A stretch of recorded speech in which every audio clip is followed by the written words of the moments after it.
संघ संत रामपालजी महाराजांचा असून मराठी भाषिक भक्त समाजास सहज समजावे म्हणून हिंदी भाषेतून मराठी भाषेत रूपांतरित करण्यात आलेला आहे.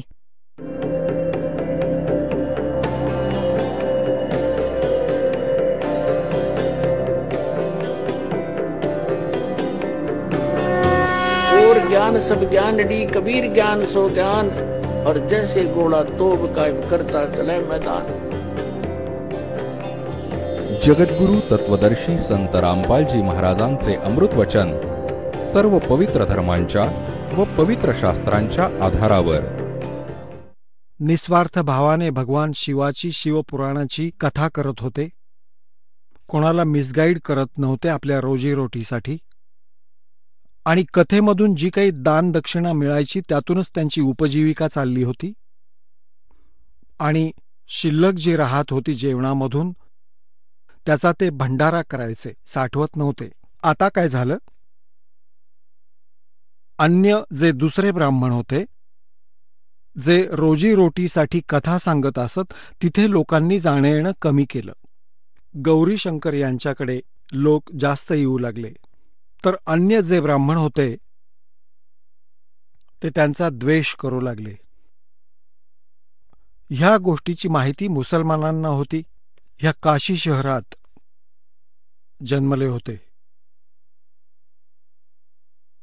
तर मुसलमानांनी विचार केला की हा गौरीशंकर हिंदू धर्माचा प्रचार खूप करतो आहे आणि त्याच्या बरोबर हे ब्राह्मण नाहीयेत. आणि त्या गुरूंबरोबरच जनता असायची, ते जे सांगायचे तेच ते करायचे. तर मुसलमानांनी जबरदस्तीने बळपूर्वक आपलं उष्ट पाणी त्यांच्या कपड्यांवर शिडकावलं. त्या गौरीशंकर सरस्वती यांच्या कपड्यांवर घरात त्यांच्या तोंडात टाकलं जबरदस्तीने आणि म्हणू लागले की हे मुसलमान बनले, मुसलमान बनले. आता तो जो विरोधी ग्रुप होता ब्राह्मणांचा त्यांनी सगळीकडे सांगायला सुरुवात केली की गौरीशंकर मुसलमान झाले, आता तिथे कोणी जायचं नाही, त्यांना अधिकार राहिला नाही आमच्या पुराणांचा आणि ग्रंथांचा प्रचार करण्याचा. गंगेत स्नान करणं सुद्धा बंद करून टाकलं. आता ते विवश झाले. निर्वाहाची समस्या निर्माण झाली. तर त्यांचं नाव ठेवलं, गौरीशंकरांचं नाव ठेवलं नूर अली, ज्याला नीरू म्हणायला लागले. आणि सरस्वतीचं नाव ठेवलं नियामत, त्यांना नीमा म्हणायला लागले. अशा प्रकारे नीमा आणि नीरू या नावानं ते दोघे प्रसिद्ध झाले. निसंतान होते, त्यांना संतान नव्हती. वय जवळजवळ 50 पेक्षा अधिक झालं होतं, 60च्या आसपास. आता गंगेत स्नान करायचे पूर्वी दररोज. आता गंगा स्नान बंद केलं. त्यांच्यासाठी प्रश्न निर्माण झाला. तर त्यांना हळूहळू समजलं की एक सरोवर आहे लहेरतारा नावाचं आणि त्यात गंगेचंच पाणी पावसाळ्याच्या दिवसात जेव्हा ओव्हरफ्लो होतो दर्या, उसळून उसळून खूप लाटांच्या द्वारे ते पाणी खूप मोठ्या सरोवराचं रूप धारण करतं. ते मग पूर्ण वर्ष खूप छान शुद्ध जल त्यात राहतं. ते दोघेही दररोज तिथं स्नान करून यायचे. रोजीरोटीसाठी निर्वाहासाठी त्यांनी एक साधासा कारखाना आणला ज्यात काही खर्च होणार नाही कपडा विणण्याचा. त्यात 4-5 दंडे गाडलेले असतात जंगलातून तोडून आणलेले आणि त्यात लोकांकडून सूत घेऊन कापड बनवायची मजुरी घेत असत. तर ज्या कारणामुळे ते कापड विणण्यामुळे ते विणकर नावाने प्रसिद्ध झाले. आता ते निपुत्रिक होते. व्यक्ती तर आपलं समाधान करवून घेते, पण ही भगिनी जी होती तिला समाज टिकू देत नाही. कोणी ना कोणी येतो, विचारतो, अरे भगवंताने अजून मूलबाळ दिलं नाही, एक तरी मूल हवं होतं. मग ती रडत राहते बिचारी, जिला मूलबाळ नसतं. तर असंच एक दिवस कोणीतरी नीमाच्या डोक्यात भरवलं. संध्याकाळी काही बोलणं झालं असेल, तर सकाळी उठून ज्येष्ठ शुद्ध पौर्णिमेला ते एका ब्रह्ममुहूर्तावर स्नानासाठी निघाले. आणि संध्याकाळी कोणी नातेवाईक, कोणी शेजारी त्यांना प्रेरित करून गेला की भगवंताने एखादं मूल तरी द्यायलाच पाहिजे होतं आणि मुलाबाळांशिवाय जीवन तर काहीच नाही, असा आपल्याकडे समज आहे. पण भक्ती मार्गामध्ये यापेक्षा वेगळं ज्ञान आहे. ते वेळ आल्यावर सांगेन, आता एवढा वेळ नाहीये. आता नीरू नीमा दोघे स्नान करण्यासाठी नेहमीप्रमाणे ते निघाले. कुठे? आपल्या त्या नेहमीच्या ठिकाणावर, जिथे ते रोज स्नान करत होते, लहरतारा तलावावर. तिकडून काय होतं की परमेश्वर आपल्या लीलानुसार, गुणानुसार सतलोकातून वेगाने, गतीने, विजेच्या वेगाने तिथून आले. एक प्रकाशाचा पुंज दिसला, प्रकाशाचा गोळा. आणि तिथं एक प्रत्यक्षदर्शी होते, अष्टानंद ऋषीजी. ते रोज त्या ठिकाणीच स्नानासाठी जात असत. एकांत स्थान पाहून, प्राकृतिक, तिथं बसून आपले गुरुदेव रामानंद यांच्याकडून प्राप्त झालेली साधना अभ्यास करायचे. त्या दिवशी सुद्धा ते स्नान करून साधना करण्याचा प्रयत्न करत होते. त्याचवेळी आकाशातून एक प्रकाशाचा गोळा आला. अष्टानंद महर्षींचे डोळे वरती गेले. पाहिलं तर खूप तेजोमय होता. डोळे बंद झाले. जसे आपण सूर्याकडे पाहतो, जसे आपले डोळे सूर्याकडे जास्त वेळ पाहू शकत नाहीत, मग डोळे बंद होऊन जातात. बंद डोळ्याने आपण काय पाहू शकतो की सूर्याच्या आकाराचा एक सावकाश गोळा दिसतो, त्याचा आकार दिसतो, प्रकाशरहित. तर असे जेव्हा अष्टानंद ऋषींचे डोळे बंद झाले, प्रकाशाला सहन करू शकले नाहीत, परमात्म्याच्या प्रकाशाला, म्हणून डोळे बंद झाले. डोळे बंद झाल्यावर त्यांना काय दिसलं तर एक शिशु, एक बालक. डोळे उघडले, काय पाहिलं तर तो प्रकाश एका लहरतारा तलावाच्या वरती एका कोपऱ्यात शांत झाला. पुढे अंधार होता, पाहू शकले नाहीत. त्यांनी विचार केला, मी हे काय पाहिलं भगवंत? आपल्या गुरुजींकडून शंकेचं समाधान करून घेऊयात, आणि उठून निघून गेले. आणि आपले गुरुजी स्वामी रामानंदजींना विचारलं की गुरुजी, आज मी असं असं पाहिलं. हे काय माझ्या भक्तीचं फळ आहे की हा माझा कुठला भ्रम आहे? आकाशातून प्रकाशाचा गोळा आला. माझे डोळे सहन करू शकले नाहीत. बंद केले तर त्यात एक शिशुरूप दिसलं, बालकाचं. रामानंदजींना जसं ज्ञान होतं तसं आपल्या शिष्याचं त्यांनी शंका समाधान केलं की मुला, आकाशातून जसा एखादा तारा तुटून पडतो, तर हे कोणी अवतार लोक येतात खाली. ते एखाद्या मातेच्या उदरात जातील आणि तिथून जन्म घेऊन काही लीला करण्यासाठी आलाय तो. वरच्या लोकातून कोणी पवित्र आत्मा किंवा अवतार पुरुष येतात, तेव्हा अशी लक्षणं दिसतात. आता अष्टानंदजी तर संतुष्ट झाले. गुरुजींनी त्याच्या शंकेचं समाधान केलं, ते फायनल आहे. आता तिकडून काय झालं? ते नीरू नीमा येत होते स्नान करण्यासाठी. त्याच स्थानावरती लहरतारा तलावावर रस्त्यात नीमाला त्या गोष्टी आठवल्या ज्या संध्याकाळी कोणा एका भगिनीने तिला प्रेरणा दिली होती की सांग, मुलाबाळाशिवाय काय जीवन असतं का? आणि ती जास्त दुःखी झाली, रडू लागली आणि म्हणाली, हे भगवान शिवजी, भलेही ते मुसलमान झाले होते पण शिवजींची पूजा अर्चा विसरले नव्हते. आणि म्हणाली, हे भगवान शंकर, आपल्या घरात काय मुलांची कमी आहे? ह्या दासीलाही एक लाल दिला असता, एक बाळ दिलं असतं, माझाही संसारात एक हिस्सा झाला असता. माहीत नाही काय काय गोष्टी केल्यात. मला पाहून लपून बसतात की ही तर अभद्र आली, असं म्हणून खूप रडू लागली. आता नीरू म्हणाला, नीमा, आपल्या नशिबात असतं तर भगवान शंकरांनी नक्कीच दिलं असतं. उगाच डोळे खराब करू नकोस. पहा, आपल्याला कोणी मुलबाळ नाहीये. रडून रडून तू आंधळी होशील. म्हातारपणी हात धरून नेणारा कोणी नाहीये. तू काही विचार विवेकाने काम कर, रडू नकोस, गप्प बस. असं म्हणत म्हणत ते लहरतारा तलावाजवळ आले. आता प्रथम नीमाने स्नान केलं. नीरू लांब बसला होता. नीमा स्नान करून बाहेर आली. नीरू स्नानासाठी मग लहरतारा तलावात उतरला. आता ब्रह्ममुहूर्त असतो सकाळचा, सूर्योदयापूर्वीचा 1.5 तास. आणि तो 1.5 तास असा असतो तर एकदा अंधार दिसेल आणि लगेचच थोडा उजेड दिसेल आणि मग चांगलं दिसायला लागतं.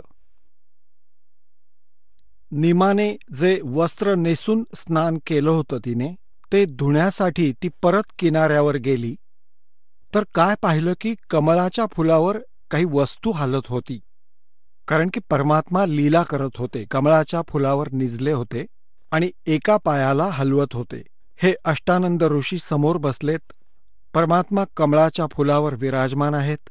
अष्टानंदांचे डोळे उघडेच्या उघडेच राहिलेत आणि हे आकाशातून प्रकाश येतानाचं चित्र आपण पाहिलं. आता नीमाने काय पाहिलं की एखादा सर्प तर नाहीये, माझ्या पतीला डंख तर करणार नाही.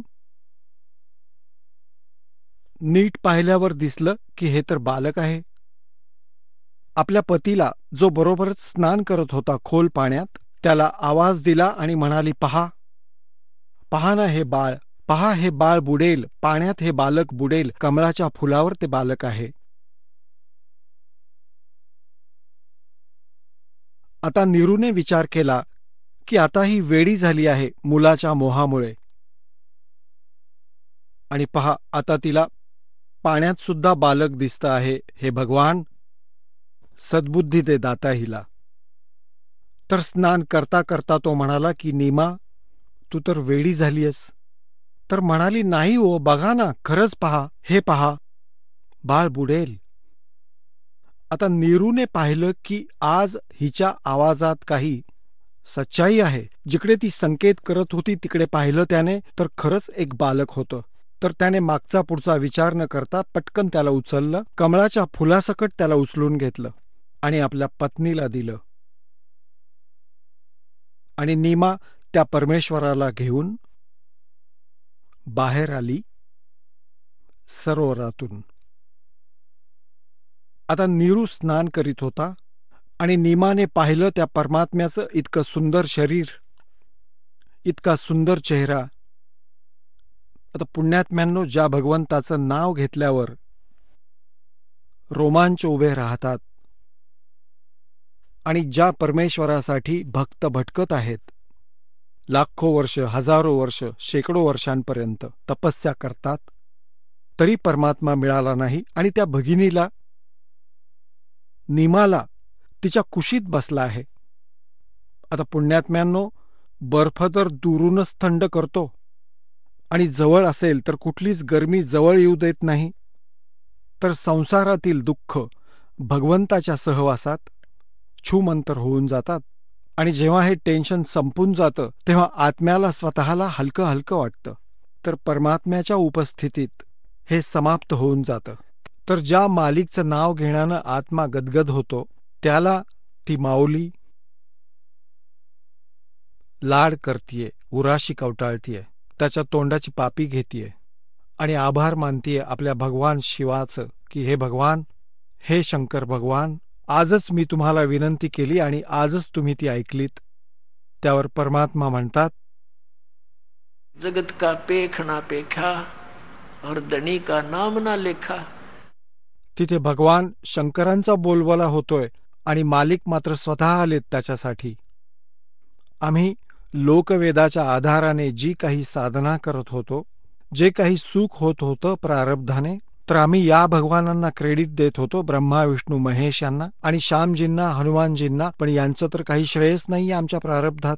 ना हे सुख देऊ शकतात, ना हे दुःख देऊ शकतात. तुम्हाला परमात्म्याची अमरवाणी ऐकवतो. 84 बंधन कटे कीनी कल्प कबीरे, भवन चतुर्दश लोक सब ये टूटे जम जंजीरे. अनंत कोट ब्रह्मांड में वो बंदी छोड़ कहाए, सो तो एक कबीर है वो जननी जने नवाए.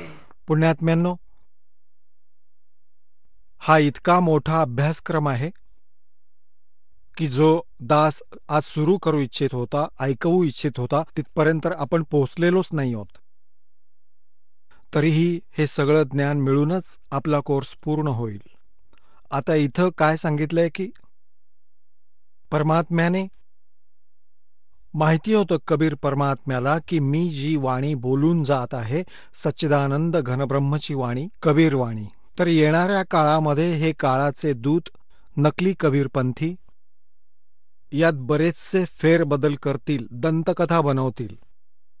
त्याच्या पूर्तीसाठी त्यांनी आदरणीय गरीबदास साहेबांसाठी जे सतलोकातून साधूच्या रूपात आले, गावचुडाणी जिल्हा जज्जर हरियाणामध्ये शेतांमध्ये गायी चरायला घेऊन गेले होते, तिथे भेटले. 10 वर्षाचे बालक होते आदरणीय गरीबदासजी. त्यांच्या आत्म्याला सचखंडला घेऊन गेले, सतलोक दाखवला, संपूर्ण ब्रह्मांड दाखवलं, ब्रह्मा विष्णू महेश यांच्या स्थितीचा परिचय करवला आणि त्यांना पुन्हा माघारी आणून सोडलं.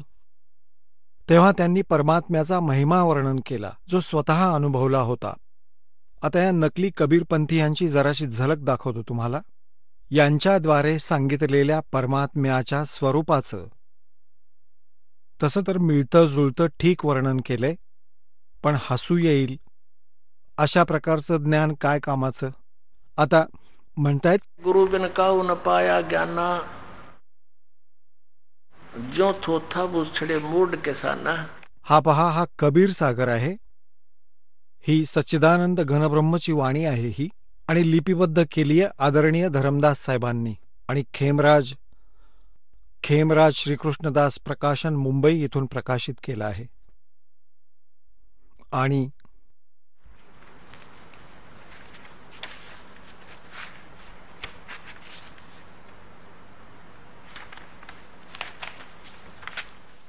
हा कबीरपंथीच याचा संशोधक आहे.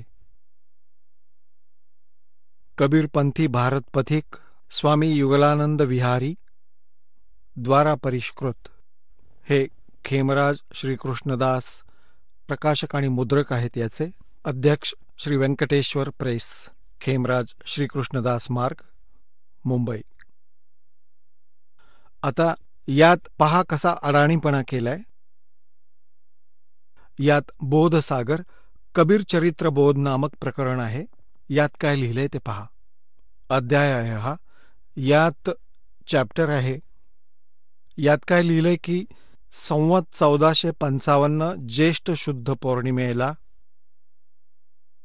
सोमवारच्या दिवशी सत्पुरुषाचं तेज काशी लहर तलावावर लहर तारा तलावात उतरलं. त्यावेळी पृथ्वी आणि आकाश उजळून निघालं. त्यावेळेस अष्टानंद वैष्णव तलावापाशी बसले होते. पाऊस पडत होता. आकाश काळ्या मेघांनी भरून आलं होतं म्हणून अंधार झाला होता व विजा चमकत होत्या. ज्यावेळेस तो प्रकाश तलावात उतरला त्यावेळी तो तलाव झळाळून उठला, प्रकाशमान झाला. तो प्रकाश तलावात जाऊन थांबला आणि प्रत्येक दिशा प्रकाशाने उजळून निघाली. त्या आश्चर्यजनक प्रकाशाला पाहून अष्टानंदजी आश्चर्यचकित झाले. प्रकाश सर्वत्र पसरताच मोर, चकोर इत्यादी नाना तऱ्हेचे पक्षी किलबिलाट करू लागले. अष्टानंदजी जे त्या तेजाला पाहून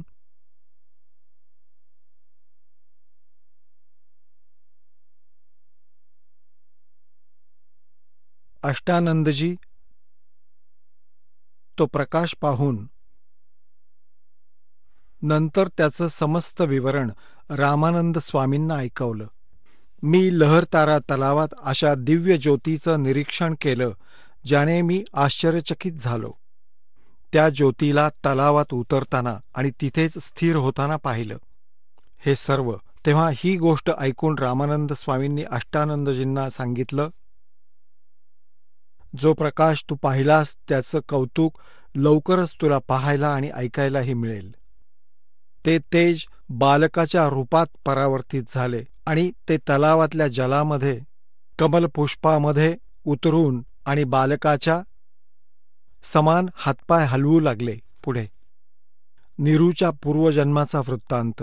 श्वपत सुदर्शनाचे मातापिता जे होते ते भंग्याचं शरीर सोडून ब्राह्मण व ब्राह्मणी झाले होते. पुढे पाहूया जे दास सांगू इच्छितो. नीरू विणकर काशीनगरात राहत होता. एक दिवस तो आपल्या पत्नीसोबत चालत येत होता. योगायोगाने तो लहर तारा तलावाजवळून चालला होता. त्याच्या पत्नी नीमाला तहान लागली होती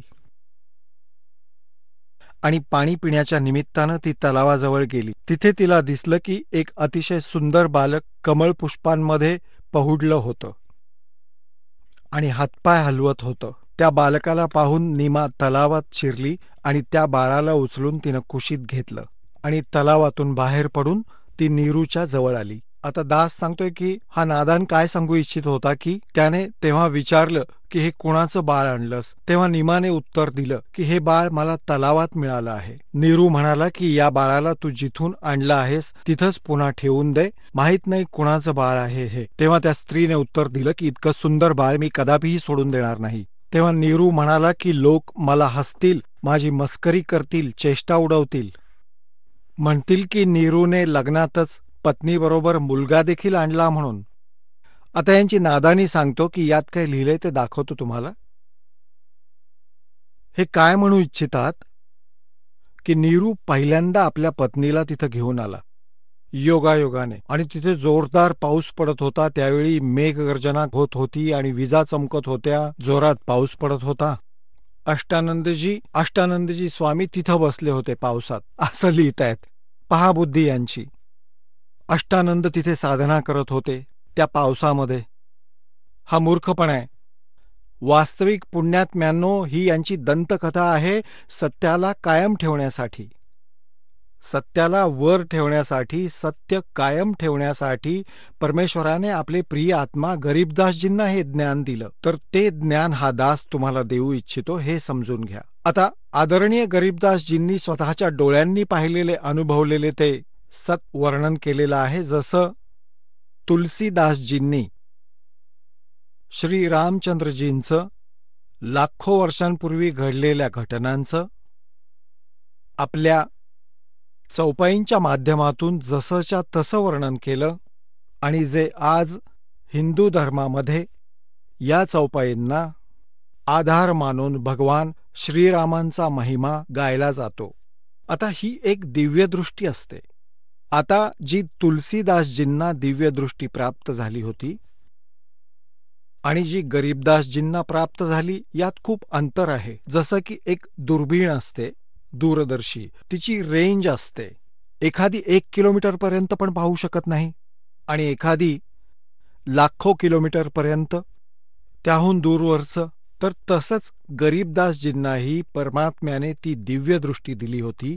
त्यांचा ज्ञानयोग उघडला आणि त्या सच्चाईला तुलसीदासांप्रमाणे आपले भगवान कबीर साहेबांचा महिमा वर्णन केला. अनंत कोट ब्रह्मांड में बंदी छोड़ कहाए, सो तो एक कबीर है जननी जने न माए.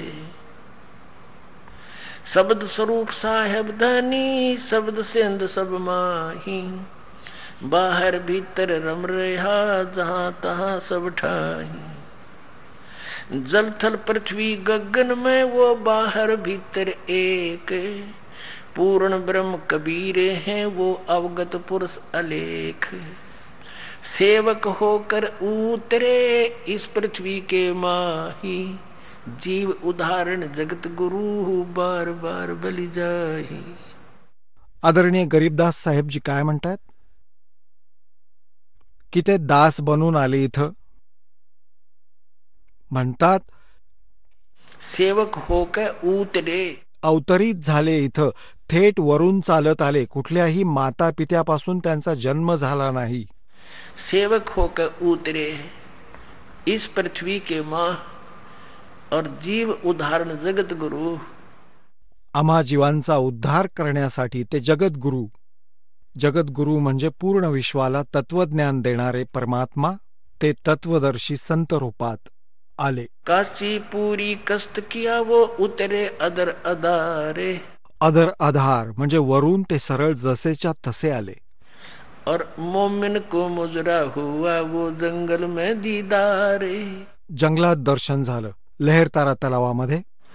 कोट किरण शशि भाने सुध ये आसन अदर विमाने, परसत पूर्ण ब्रह्म को शीतल पिंड और प्राणी. म्हणतात कोट किरण शशिभान सुद आसन अधर विमान. त्या परमात्म्याचं वास्तव स्वरूप तर तिथं आहे. आणि इथं काय सांगतायत? गोद लिया मुख चूम कर हेम रूप झलकनते. जगर मगर काया करे जणू दमक पद्म अनंत. परमात्मा आदरणीय गरीबदास साहेबजी म्हणतायत की छोट्याशा बाळाच्या रूपात प्रकट परमात्मा कबीर देव साहेबांच्या शरीरातून इतकं सुंदर तेज निघालं होतं की जसे कोटी कोटी हिरे चमकत आहेत. त्यावेळी जेव्हा नीरूने आपल्या हातात त्यांना घेतलं, मग त्यांनी आपल्या लीलेला समेटलं. आता नीमाने मुलाप्रमाणे प्रथम त्याच्या मुखाचं चुंबन घेतलं, पापी घेतली, छातीशी कवटाळलं. गोद लिया मुख चूम करे हेम रूप झलकनते. इतकं सुंदर शरीर, सफेद शरीर होतं मालिक यांचं, जसं हेम. हेम म्हणजे बर्फ असतं. जसं कपडे घ्यायला जातो, दुकानदाराला म्हणतो की बाबा सफेद दे, आणि तो म्हणतो की बा स्नो व्हाईट आहे. स्नो व्हाईट म्हणजे बर्फासारखा सफेद. तसंच सांगतायत गरीबदास साहेबजी की गोद लिया मुख चूम कर हेम रूप झलकनते. बर्फासारखा सफेद मालिक यांचा चेहरा. जगर मगर काया कर जणू दमक पद्म अनंत. काशी उमटी गुल भया वो मोमन का गरगेर. आता काय झालं? नीरू स्नान करत होता आणि नीमा तिथं परमात्म्याचं दर्शन घेऊन, परमात्म्याला स्पर्श करून, छातीशी कवटाळून आनंदित होत होती. आता नीरू स्नान करून आला आणि त्याने पाहिलं की बाळामध्ये खूप मग्न झाली आहे.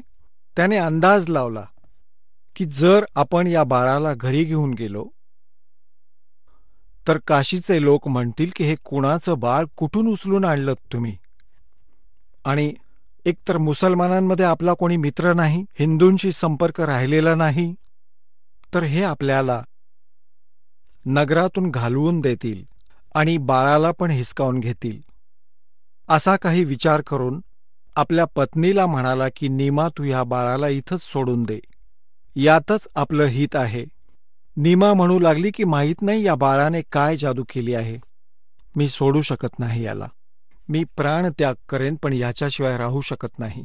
आता नीरूने पूर्ण आयुष्यात पहिल्यांदाच आपल्या पत्नीवर हात उगारला होता, तिला थोबाडीत मारण्यासाठी, आणि म्हणू लागला की तू जिद्दी झालीयस, हट्टी झालीयस, मी तुझ्या कुठल्याही गोष्टीला आजवर नाकारलं नाही, आणि ते याचसाठी की आपलं संतान नाही, आणि तू जे म्हणत आलीस ते मी स्वीकारत आलो की तुझ्या आत्म्याला दुःख होऊ नये म्हणून. ज्या कारणामुळे तू जिद्दी झालीयस, हट्टी झालीयस, मागचा पुढचा कसला विचार करत नाहीयेस, हे लोक आपल्याकडून बाळ हिसकावून घेतील, नगराबाहेर हाकलून देतील, आणि तू माझं म्हणणं ऐक. तर त्याने असा हात उगारला होता की मारेन तुला, ते ठेवून दे. तर परमात्मा म्हणाले त्या नवजात शिशुरूपामधील की नीरू, तू मला घरी घेऊन चल, तुला काहीही होणार नाही. आता तो घाबरला की हे बाळ कसं बोललं, एकदम घाबरून गेला की कोणी फरिश्ता तर नाही हा, आणि त्याच्यामुळे काही आपत्ती यायला नको. चूप होऊन पुढे निघाला. हे पुण्यात्म्यांनो, हे पाहण्यासाठी लोक दुरून दुरून आले. विचारू लागले की बाळ कुठे सापडलं, तर म्हणाला की लहर तारा तलावातल्या एका कमलपुष्पावर. आता हे काही कुणी फार सखोल विचारलं नाही आणि बाळाची प्रशंसा करू लागले त्याचं सुंदर शरीर पाहून. कुणी म्हणाले विष्णूजींचं रूप आहे, कुणी म्हणाले ब्रह्माजींसारखा दिसतोय सुंदर, कुणी म्हणाले शंकर भगवान आलेत हे दुसरे, कुणी ना कुणी म्हणालं की हा गण उतरलाय, म्हणजे इतकं सुंदर शरीर बाळाचं असू शकत नाही. अशा प्रकारे संपूर्ण काशीत चर्चेचा विषय बनलं. मग काय झालं की 25 दिवसांचे झाले भगवान आणि काही खाल्लं प्यायलेच नाहीत. त्याने नीमा पुन्हा चिंतेत झाली, तिच्याबरोबर नीरू पण दुःखी झाला. ती म्हणू लागली की हे भगवान शंकर, एकतर हे द्यायला नको होतं आणि आता ते दिलंय ते तुम्ही परत घेताय. आता हे मरेल आणि त्याच्याबरोबर मी पण मरेल असा विचार केला. तर परमात्मा अंतर्यामी आहेत, त्यांनी शिवजींना प्रेरणा केली. आता शिवजींना जाणीव झाली की हे कोण बरं आपली आठवण काढून रडतंय. तिथून ते चालत आले शिवलोकातून, शिवमंडलातून, एका साधूच्या रूपात. येऊन विचारलं की माई तुम्ही का रडत आहात. नीमा म्हणाली, हे महात्मा तुम्हाला काय सांगू, जाऊ द्या, माझं दुःख नका ऐकू, तुम्ही पण दुःखी व्हाल. त्यावर भगवान शंकर म्हणाले की माई, असं सांगावं आपलं दुःख. दुसऱ्याला सांगितल्याने हलकं होतं आणि होऊ शकतं की मी काही समाधान करू शकेल. नीमाने त्यांना सर्व कहाणी ऐकवली. म्हणाली, आम्हाला काही संतान नव्हतं. एके दिवशी मी भगवान शिवाची आराधना केली. त्यांनी लहरतारा तलावामध्ये कमलपुष्पावर हे बालक पाठवून दिलं माझ्यासाठी. आणि हे अजून काही खात पीत नाही महात्माजी, 25 दिवस झाले. आणि हे मेलं तर त्याबरोबर मी पण मरेन. हा माझा अंतिम निर्णय आहे, ठाम निर्णय आहे, असं म्हणून ती रडू लागली. तेव्हा शिवजी म्हणाले, तुझं बाळ दाखव कुठे. नीमा घेऊन आली बाळाला आणि विचार केला की महात्म्याच्या चरणावर बाळाला ठेवू, काही कृपा होईल, बाळ जगेल. भगवान शंकरांच्या साधू रूपातील चरणावर बाळाला ठेवू लागली. एकदम परमात्मा तिथून उठले ते मूल आणि भगवान शिवजींच्या मस्तकापर्यंतच्या लेव्हलला येऊन आकाशात हवेत असे स्थिर झाले. तेव्हा भगवान शंकरांनी असं केलं आणि त्यांच्या कुशीत ते विसावलं आणि तिथं बराच वेळ त्यांची आपापसात चर्चा झाली. तेव्हा परमात्मा म्हणाली की ह्याला सांगा, नीरूला एक कुमारी गाय घेऊन ये, जिला बैलाचा स्पर्श झालेला नाही, अशी कुमारी गाय, अनटच्ड, आणि ती दूध देईल, तुम्ही आशीर्वाद द्या. भगवान साहेबांनी सांगितलं की बालकाने त्या शिवजींना की महात्माजी तुम्ही ह्या गायीला आशीर्वाद द्या आणि ती दूध देत जाईल. एक कोरं भांडं आणायला सांगा. तर शिवजीने जेव्हा सांगितलं नीरूच्या पत्नीला की तुझ्या पतीला बोलावून आण, तो जाऊन एक गाय घेऊन आला, कुमारी गाय घेऊन आला.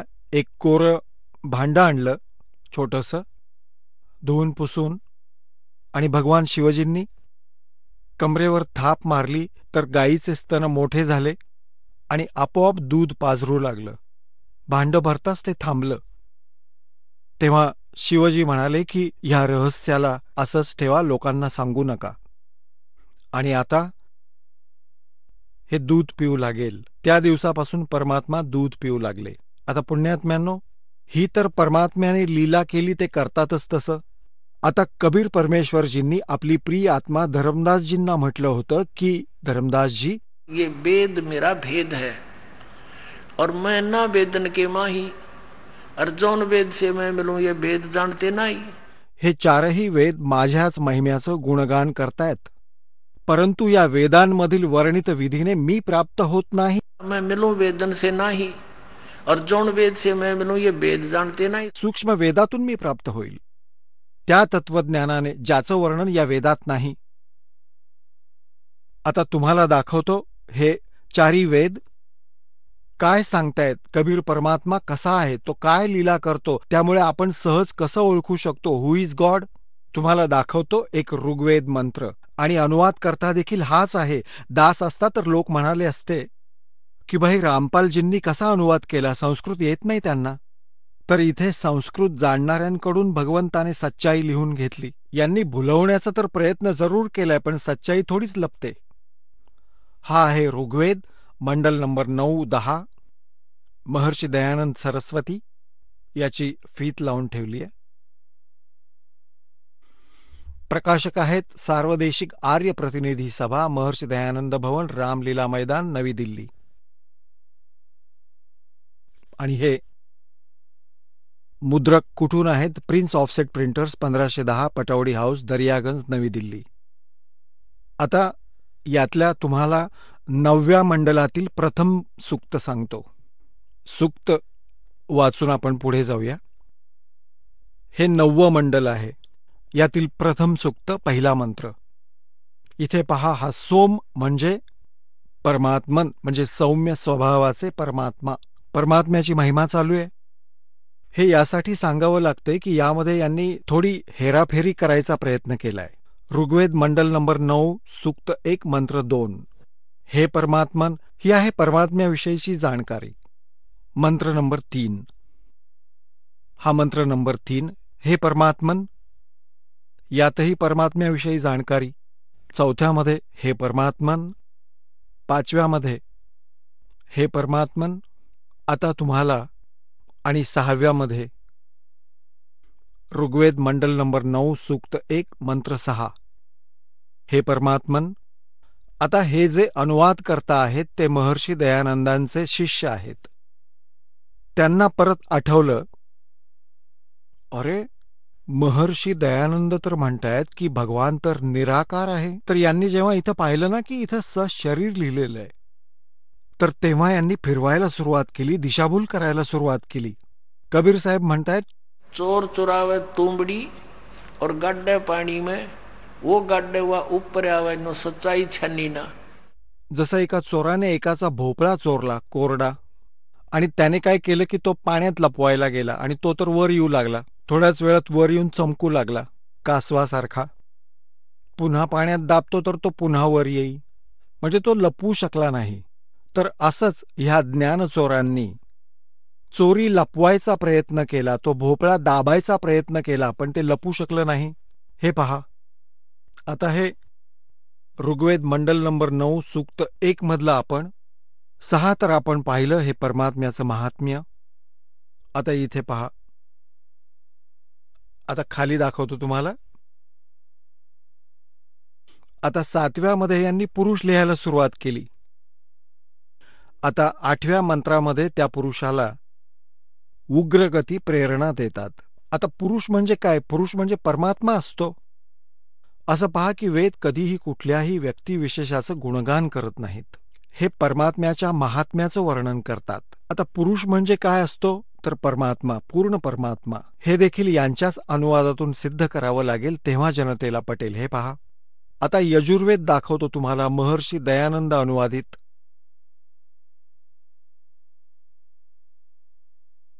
हा तिथूनच प्रकाशित केलेला आहे. हा यांचा अनुवादक आहे महर्षी दयानंद सरस्वती. प्रकाशक हे तेच आहेत. आणि याच्या शेवटच्या मंत्रामध्ये, हे तुम्हाला यापूर्वी दाखवलं होतं, आता पुन्हा दाखवत आहे, प्रसंग वेगळा आहे. हा 40वा अध्याय यजुर्वेदामधला, आणि हा 17वा मंत्र, हा 17वा 40वा अध्याय, 40वा अध्याय 17वा श्लोक. आता यात काय सांगितलंय, अनुवाद काय केलाय की हे मनुष्यांनो, जे ज्योती स्वरूप रक्षक माझ्यापासून अविनाशी कारणाने आच्छादित मुखाप्रमाणे उत्तम अंगाचा प्रकाश करतात, जो तो आहे प्राण अथवा सूर्यमंडळात. पुरुष म्हणजे, हे पहा, पुरुष आहे.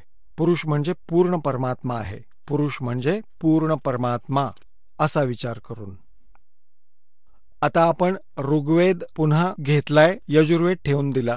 आता पहा, हा ऋग्वेद आपण पुन्हा घेतलाय, आणि हे पहा, मी जिथे तुम्हाला घेऊन येणार होतो, ऋग्वेद मंडल नंबर 9 सूक्त 1 मंत्र 8 वर घेऊन आलो. मी तुम्हाला 8 वर घेऊन आलो. त्या पुरुषाला, त्या परमात्म्याला, पुरुष म्हणजे पूर्ण परमात्म्याला उग्रगती प्रेरणा करतात. म्हणजे उग्र विपरीत परिस्थिती निर्माण होते तेव्हा भगवान खाली येतात, हाहाकार पसरतो, न्यायभाव काही राहत नाही. तर त्या भासमान शरीराला तो पुरुष परमात्मा प्राप्त होतो. आता पहा पुढे, आणि ज्यामध्ये 3 प्रकारांनी इतरांचं वारण करण्यासाठी, कल्याण करण्यासाठी मधुमय शरीर प्राप्त होतं. म्हणजेच तो परमात्मा 3 प्रकारच्या स्थितींमध्ये सर्वांचं धारण पोषण करतात, वारण करतात. आता या दुसऱ्या स्थितीमध्ये हे वर्णन केलं आहे की जेव्हा हा परमात्मा शिशुरूप धारण करून येतो, शिशु बालकाचं, तर त्यावेळी त्याच्या पालनपोषणाच्या क्रियेचं वर्णन आहे. त्या सोम म्हणजे सौम्य स्वभावाच्या पुरुषाला, म्हणजे पूर्ण परमात्म्याला समजा. यांनी वाकडा तिकडा अर्थ सांगितलाय. हे पहा, पहिल्या मंत्रामध्ये ऋग्वेद मंडल नंबर 9 सूक्त 1च्या मंत्र 1 मध्ये सोम म्हणजे परमात्मा, परमात्मन, सौम्य स्वभावाचा परमात्मा. सोम म्हणजे परमात्मा, अमर पुरुष असतो. आणि पहा, इथे यांनी घोटाळा करून ठेवलाय. आता ऋग्वेद मंडल नंबर 9 सूक्त 1 मंत्र आपण 9 पाहतोय. त्या सोम म्हणजे अमर पुरुषाला, पूर्ण परमात्म्याला, जो शिशुरूप धारण करून, बालक रूप धारण करून कुमारावस्थेत, यांचाच प्रथम अनुवाद वाचूया. त्या सौम्य स्वभावाच्या श्रद्धाळू पुरुषाला म्हणजे परमात्म्याला कुमारावस्थेतही सर्व प्रकारच्या अदन्या म्हणजे बिनाधनाई, अभि म्हणजे पूर्ण रूपाने सर्व प्रकारे म्हणजे अनटच्ड, धेनवा म्हणजे गायी तृप्त करतात. पहा किती स्पष्ट सांगितलंय. याचा वास्तविक अर्थ असा आहे की शिशुरूपामध्ये प्रकट झालेल्या अमर परमात्म्याला जेव्हा तो शिशुरूपात असतो तेव्हा कुमारी गायींद्वारा त्याचं धारण पोषण केलं जातं. त्या त्यांना तृप्त करतात. तर पुण्यात्म्यांनो, ही लीला केली कुणी? आजपर्यंतचा इतिहास पहा कुठल्याही देवाचा, कुठल्याही धर्माच्या देवाचा, या कबीर साहेबांना सोडून. तर who is God? Kabir is God. बोलो सतगुरुदेव.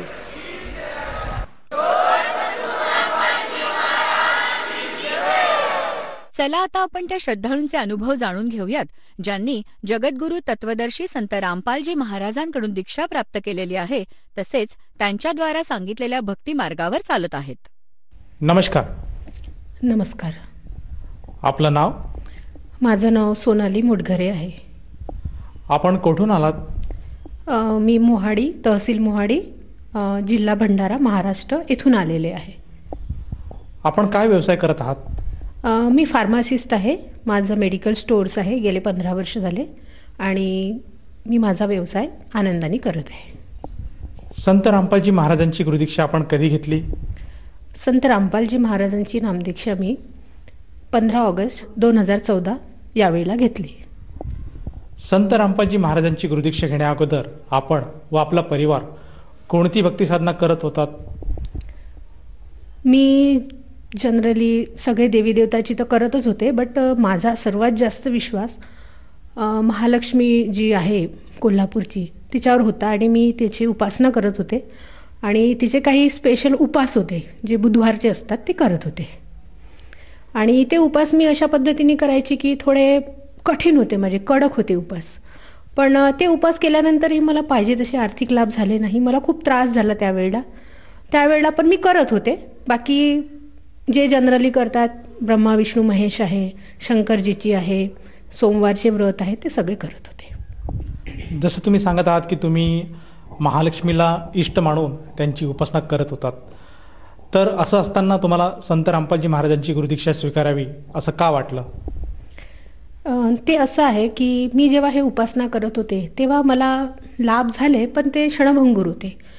म्हणजे निरंतर काळासाठी मला ते लाभ झालेले नाहीत.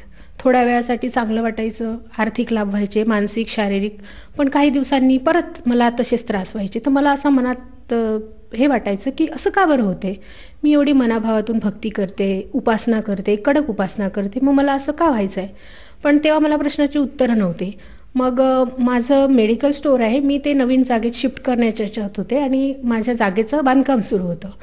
त्यावेळेला जे इंजिनियर होते त्यांनी ही भक्ती संत रामपालजी महाराजांची घेतलेली होती, पण त्यांनी कधी विषय काढलेला नव्हता माझ्याकडे, कारण त्यांना कधी वाटलं नसावं कधी. पण अचानक एक दिवस मी दुःखात होते, मला खूप त्रास होत होता आणि माझे थोडे आर्थिक अडचणी पण होत्या. तर मी त्यांच्याशी अशीच चर्चा केली की म्हटलं, बघा म्हटलं, मी एवढी भक्ती करते महालक्ष्मी देवीची, दरवर्षी वर्षाला 2दा मी तिथून जाऊन येते, पण मला तिथून आल्यानंतरही थोडे दिवस लाभ होतो आणि परत माझी जशी स्थिती आहे तशीच होते आणि मला मानसिक त्रास भरपूर होतो. तर ते मला म्हणाले की तुम्ही गुरु केला आहे का? मी म्हटलं नाही, मी गुरु कसा करणार, मला आजच्या गुरूंवर विश्वास नाही आहे, कारण सगळ्या गुरूंच्या मागे काही ना काही प्रॉब्लेम्स आहेत. मला असं वाटतं म्हटलं की गुरु असा असावा की जो त्या भक्तांच्याही म्हणजे भक्तांची पण त्यांना ओढ असावी, शोध असावा, असा गुरु असावा. तो खरा गुरु असेल तर तो माझ्यापर्यंत आलेला असावा असं मला वाटते म्हटलं. असा गुरु मला आजपर्यंत मिळालेला नाही म्हटलं, आणि ह्या बाकी सगळ्या जे आहेत आता गुरु त्यांच्यावर माझा विश्वास नाही म्हटलं. ठीक आहे म्हणे. ते मला म्हटले की तुम्ही ही ज्ञानगंगा पुस्तक आहे ही घ्या आणि ही नक्की वाचा. मी म्हटलं ठीक आहे, मला आध्यात्मिकची ओढ आहे, तर तुम्ही मला पुस्तक द्या, मी वाचते. आणि त्यांनी मला ती पुस्तक दिली. संध्याकाळी 6 वाजता त्यांनी मला पुस्तक दिली आणि मी ती रात्रभर जागून ती पुस्तक वाचून काढली. मग ती पुस्तक वाचल्यानंतर मला असं वाटलं की अरे, आपण तर जे करत होतो ते चुकीचं करत होतो, म्हणूनच आपल्याला लाभ होत नव्हता. म्हणजे आपल्याला औषध घ्यायचं आहे तापाचं आणि आपण घेतोय कफचं, तर मग आपल्याला आराम कसा पडणार. म्हणून मग औषधासारखं ते पुस्तक वाचून काढलं आणि त्या पुस्तकाचं ज्ञान मला कळलं आणि लगेच मी ठरवलं की मी संत रामपालजी महाराजांची नामदीक्षा नक्की घेणार. जसं तुम्ही सांगत आहात की तुम्ही संत रामपालजी महाराजांची नामदीक्षा ही ज्ञानगंगा ह्या पुस्तकाद्वारे आपण ज्ञान ऐकून घेतली, तर या नामदीक्षेमुळे आपल्याला व आपल्या परिवाराला काय काय लाभ प्राप्त झालेत? लाभ असे आहे सर, भरपूर लाभ आहेत. पहिल्यांदाचा लाभ मला असं सांगावासा वाटतो की मला मानसिक जो त्रास होता तो बंद झाला आणि आर्थिक लाभ मला भरपूर झाला, शारीरिक लाभही झाला. दुसरी गोष्ट, मला एक शाश्वत ज्ञान मिळालं ज्याला काही बेस आहे, ज्याला म्हणजे शास्त्राचं काही प्रमाण आहे. आजपर्यंत जी मी भक्ती करत होते त्याला काही शास्त्राचं प्रमाण नव्हतं. फलाना यांनी सांगितलं, ब्राह्मणांनी सांगितलं, फलाना पंडितने सांगितलं, करून टाकलं. नारायण नागबलीची पूजा सांगितली, 2 वेळा केली. अजून दुसरी भलती पूजा सांगितली, घरी हवन करा, ते करून टाकलं. पण काहीच फायदा नाही, त्याला काही प्रमाणच नव्हते. कोणीतरी सांगत आहे म्हणून करत आहो, याला काही अर्थ नव्हता. पण आता संत रामपालजी महाराजांचं असं आहे की त्यांचं ज्ञान प्रमाणित आहे, सगळ्या शास्त्रामध्ये त्यांचं ज्ञान प्रमाणित आहे. आपण बघू शकतो, आपण शिक्षित आहोत, आपल्याला समजते आहे. त्यामुळे मला हा लाभ महत्त्वाचा वाटतो की मला आध्यात्मिक जो बेस आहे तो माझा पक्का झाला. त्याच्यानंतर मला शाश्वत भक्ती मिळाली जी सत्य आहे आणि त्याला तुम्ही म्हणजे टाळू शकत नाही. त्याच्यानंतर मला बौद्धिक लाभ भरपूर झाले. मला त्रास होता काही, मला मायग्रेनचा त्रास होता, तो बंद झाला. माझ्या पायाला प्रॉब्लेम होते, पायाला माझ्या म्हणजे छोटे छोटे असे दुखायचे माझे पाय, अचानक दुखून यायचे, ते माझे दुखणे बंद झाले. त्याच्यानंतर आर्थिक लाभ म्हणजे माझा बिझनेस असल्यामुळे मला फार अप अँड डाऊन्समधून जावं लागलं आणि एक लेडीज म्हणून, एक महिला म्हणून मला बऱ्याच लोकांचा त्रास पण होता, तो या त्रासातून मला मुक्तता मिळाली ह्या भक्तीमध्ये. आर्थिक लाभमध्ये म्हणजे माझ्याकडे अशी कंडिशन होती की मला बाजारात मार्केटला जावं लागायचं. त्यावेळेला मला असे पैसे शोधावे लागायचे की मला आज फलाण्या ठिकाणी मार्केटला जायचं आहे तर मला इतके पैसे पाहिजे, तर ते माझ्याकडे नसायचे. पण जशी मी संत रामपालजी महाराजांची नामदीक्षा घेतली, माझी आर्थिक स्थिती इतकी चांगली झाली की आज माझ्याकडे गाडी आहे, 4 व्हीलर आहे, 2 व्हीलर आहे, माझं मोठं घर आहे. म्हणजे मला भरपूर आर्थिक लाभ झाले. आणि दुसरी गोष्ट म्हणजे मला खूप शांतता आहे, जी मला ती शांतता, जो आर्थिक लाभ मला आधीच्या उपासना मी ज्या करायची, ज्या महालक्ष्मी देवीची मी भक्ती करायची, तिचे कडक उपास करायची, सकाळी उठून सगळं म्हणजे ज्या पद्धतीने कडकपणा करायची, कारण मला माझ्या मनात असं वाटायचं की मी तर खरी आहे बाबा, मला तर मला मिळेलच, मला सगळं बरोबर मिळणारच, कारण मी खरी होती, माझी भक्ती खरी होती.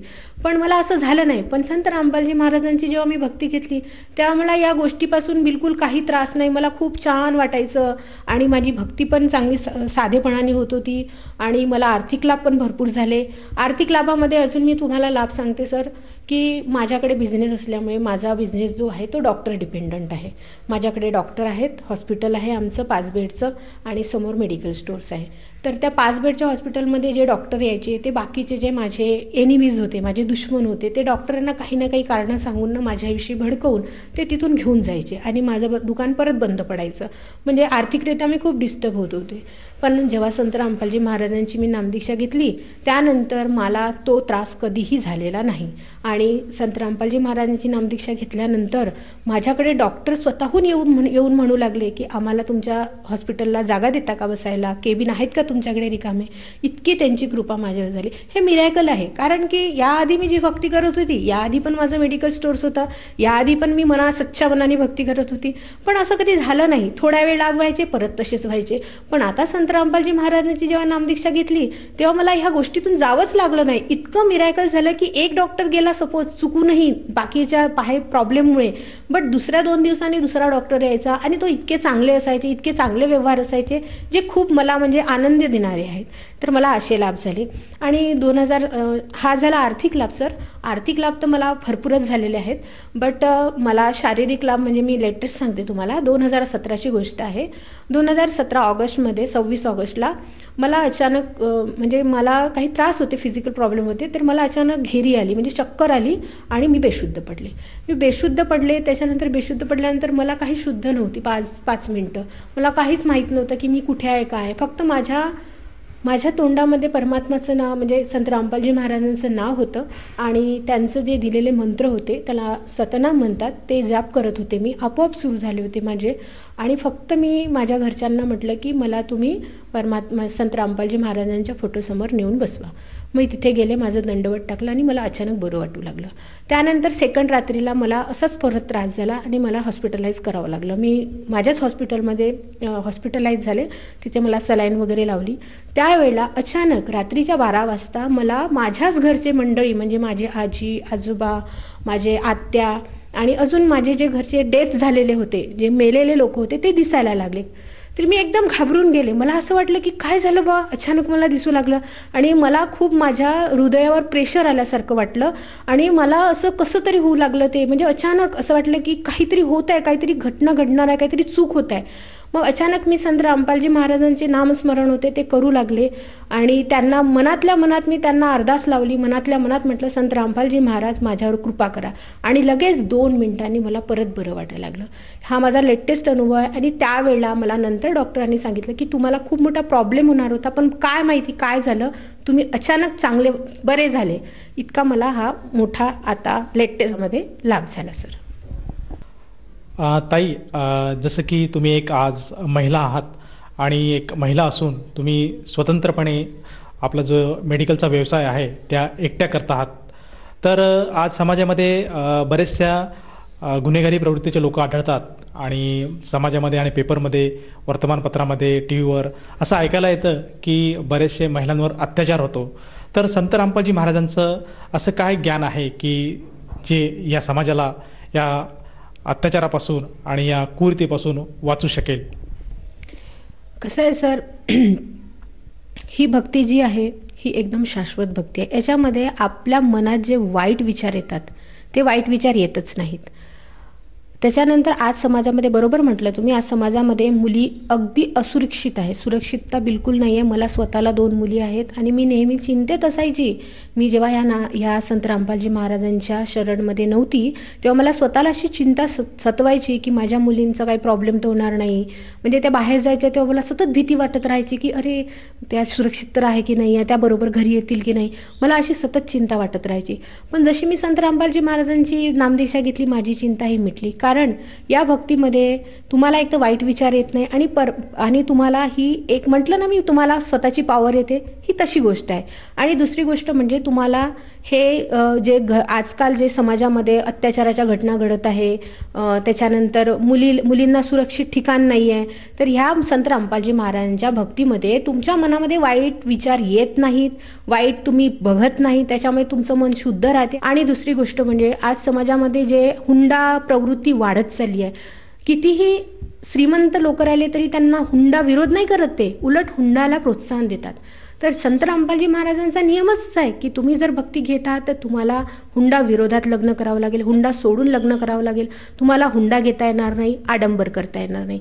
त्याच्यामुळे काय होत आहे, ज्यांना मुली आहेत, आता मुली आहेच म्हणा, 2, 3, 4 असतात किंवा 2च असतात, तर त्या मुली असल्यामुळे त्या वडिलांना टेन्शन राहत नाही, आई वडिलांना टेन्शन राहत की फलाना माझ्या मुलीचं लग्न कसं होईल, मला एवढा हुंडा द्यावा लागेल, मला एवढं सामान द्यावं लागेल किंवा मला एवढा आडंबर करावं लागेल, एवढा खर्च करावा लागेल. आता हे तसं राहिलेलं नाही आहे.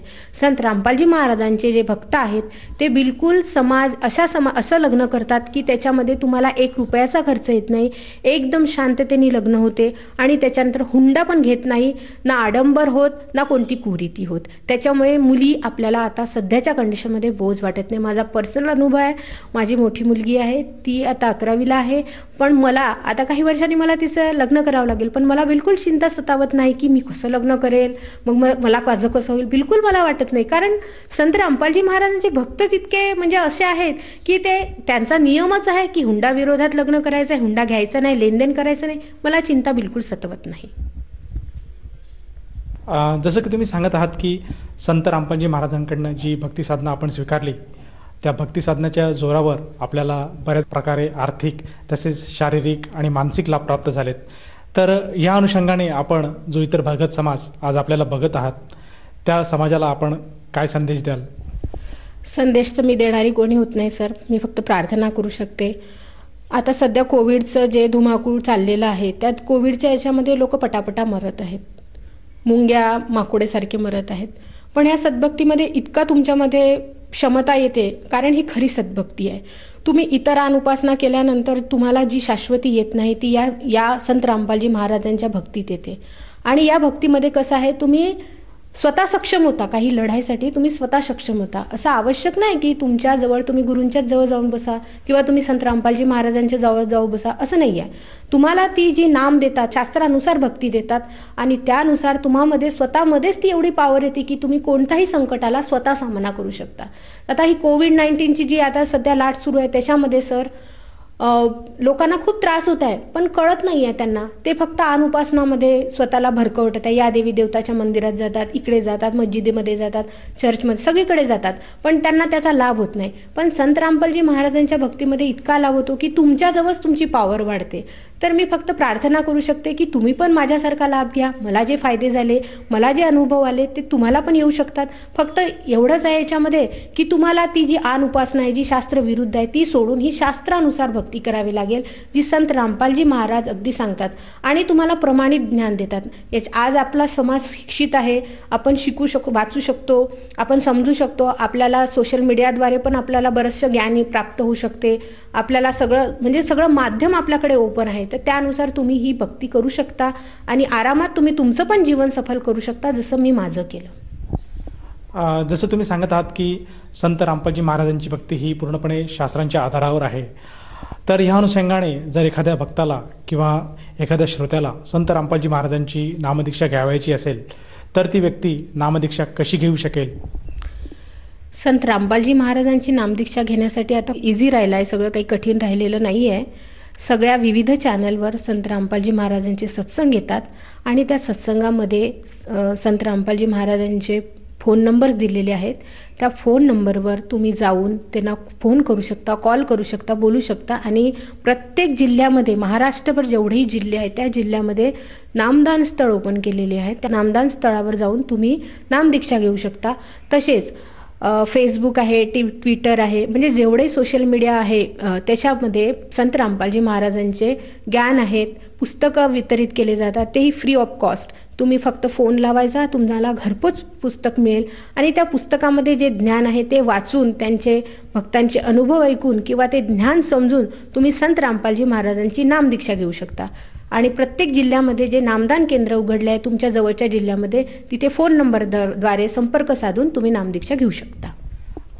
ताई, जसं तुम्ही सांगत आहात की आज सोशल मीडियामध्ये संत रामपालजी महाराजांचे विविध चॅनल्स चालले आहेत आणि त्याचप्रमाणे टी व्हीवर जो सत्संग येतो आहे त्या टी व्हीवर सत्संगाद्वारे सुद्धा एखादा भगत समाज संपर्क साधून संत रामपालजी महाराजांची नामदीक्षा घेऊ शकतो. मला असं विचारायचं आहे की या नामदीक्षेसाठी किंवा ह्या साधनेसाठी किंवा ह्या अनुग्रहासाठी किती खर्च येतो? लोकांचा खूप गैरसमज आहे, कारण त्यांचाही दोष नाही म्हणा. आतापर्यंतचे जे संत होते किंवा जे गुरु होते ते काही ना काही पैसे मागत होते, पण संत रामपालजी महाराजांचं बघा मिरॅकल कसं आहे. मला पण जेव्हा नामदीक्षा घ्यायची होती त्यावेळेला मला पण हा प्रश्न पडला होता की किती पैसे लागतील गड्या, बट असं नाही झालं. मला अगदी निशुल्क नामदीक्षा मिळाली आणि संत रामपालजी महाराजांची आता पण जिथे पण नामदीक्षा मिळेल ती बिलकुल निशुल्क आहे. त्याला काही ₹1 तुम्हाला लागणार नाही आहे. उलट तुम्हाला ती नामदीक्षा करण्याची जी माळ आहे ती मिळेल, त्याच्यानंतर जे आरतीचे पुस्तक आहेत ते फ्री ऑफ कॉस्ट मिळेल आणि अजून इतर जे सामान येतात ते सगळं फ्री मिळेल. तुम्हाला ₹1 5 पैसे म्हणतो जे आपण, ते सुद्धा लागणार नाही आहे. इतकं यांचं म्हणजे समाजासाठी इतकं सुंदर म्हणजे एक उपहार समजू आपण मिळालेला आहे आपल्याला आणि काहीही प्रॉब्लेम होणार नाही. तुम्हाला हे अगदी फ्री ऑफ कॉस्ट मिळणार आहे. धन्यवाद साहेब.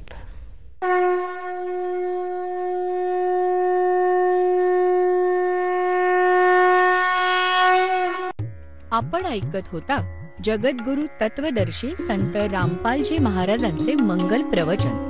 निशुल्क नामदीक्षा प्राप्त करण्यासाठी आणि अधिक माहितीसाठी संपर्क करा 7030303951 7030303952. आमची वेबसाईट आहे www.jagadgururampalji.org. सर्व पवित्र धर्मांच्या व पवित्र शास्त्रांवर आधारित प्रमाणित अनमोल पुस्तक ज्ञानगंगा किंवा जगण्याचा मार्ग यापैकी कोणतेही एक पुस्तक निःशुल्क मागवण्यासाठी आम्हाला आपले पूर्ण नाव, पूर्ण पत्ता, पिनकोड सहित आणि फोन नंबर लिहून 7030303951 7030303952 नंबरवर SMS करू शकता किंवा आम्हाला 7030303950